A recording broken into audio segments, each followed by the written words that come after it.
Si tú o tu familia consumieron leche en polvo entre los años 1987 y 1988, cuidado, porque pudieron haber consumido a través de la leche una alta carga de radiación. Esto sucedió en mi país, México, pero las cosas no comenzaron aquí. Te contaré cómo sucedieron. ¿Recuerdas cuál fue el mayor desastre nuclear del que se tenga registro?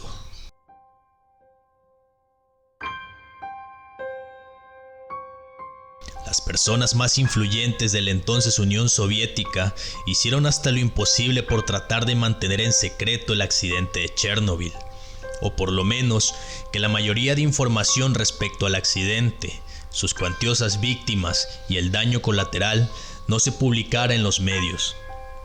Todo este intento fue en vano, ya que los radares de radioactividad de las plantas nucleares de las ciudades cercanas detectaron un incremento en sus lecturas, y en poco tiempo todo el esfuerzo por intentar ocultar la información se fue por la coladera, y entonces todo el mundo estaba enterado de lo que había sucedido.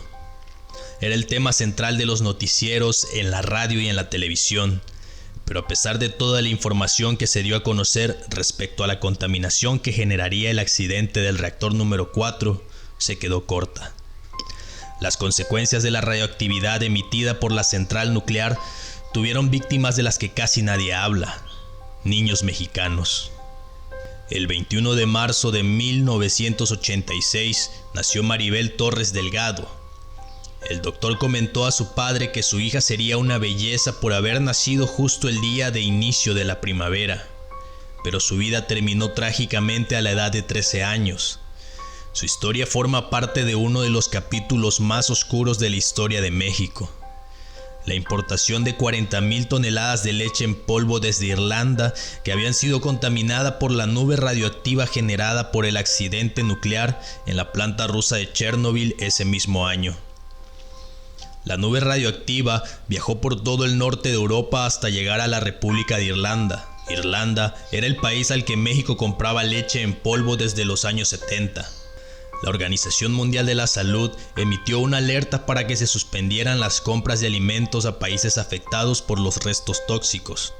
Por supuesto, a México no le importó y adquirió de Irlanda 40,000 toneladas de leche en polvo y una cantidad importante de mantequilla de la cual se desconoce la cifra exacta, que fueron distribuidas en el país entre 1987 y 1988 por la Comisión Nacional de Subsistencias Populares, por sus siglas CONASUPO, un organismo gubernamental que desapareció en 1999. Tenía la función de hacer llegar a las clases bajas alimentos básicos a precios bajos. La leche comprada al Irish Dairy Board llegó al puerto de Veracruz en 3 barcos de bandera chipriota: el Adventure, que llegó el 13 de junio de 1987, el Tenacious, que arribó el 17 de junio, y el Rumija, el 1 de noviembre del mismo año, que entre su cargamento traía también mantequilla contaminada. El ministro de Alimentación, Joel Wash, declaró públicamente que la leche estaba dentro de los niveles de radiación permitidos, lo cual era una total mentira. Para esas mismas épocas, la CONASUPO controlaba el mercado, por lo que el polvo pudo haber sido vendido a más de 30 empresas, entre ellas grandes transnacionales como Nestlé, Anderson, Clayton, Kraft Food, entre otras. Maribel fue alimentada durante su infancia con la leche que su papá compraba en los centros de distribución de CONASUPO, en el municipio de Cuautitlán Izcalli, en el Estado de México. Ingeniero de profesión, Teodoro Torres Goldaraz tuvo la oportunidad de visitar los centros donde se procesaba el lácteo, por lo que nunca le pareció una mala opción para alimentar a su familia. Más tarde se daría cuenta de su terrible error. Teodoro comentó lo siguiente: me acuerdo que era un grupo de 10 niños que estaban en el Hospital Infantil de México, en la capital del país, enfermos de cáncer. Eran 9 niñas y un niño que venía de Durango. A mi hija le detectaron osteosarcoma, un cáncer en los huesos, a los 10 años, que después se le pasó a los pulmones y a otros órganos. Maribel murió a los 13 años. La familia se aisló por completo para dedicarse a la atención de la menor. Convivían poco con la familia de los otros niños enfermos con cáncer. Fue hasta que murió Maribel cuando Teodoro platicó con los familiares de los otros niños y encontró varias cosas en común.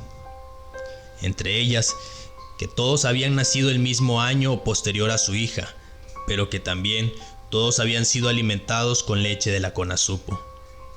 Trataron de avanzar legalmente, pero como muchos ya deben suponerse, era una lucha contra el poder, y desde ese día hasta la fecha el caso sigue sin conclusión.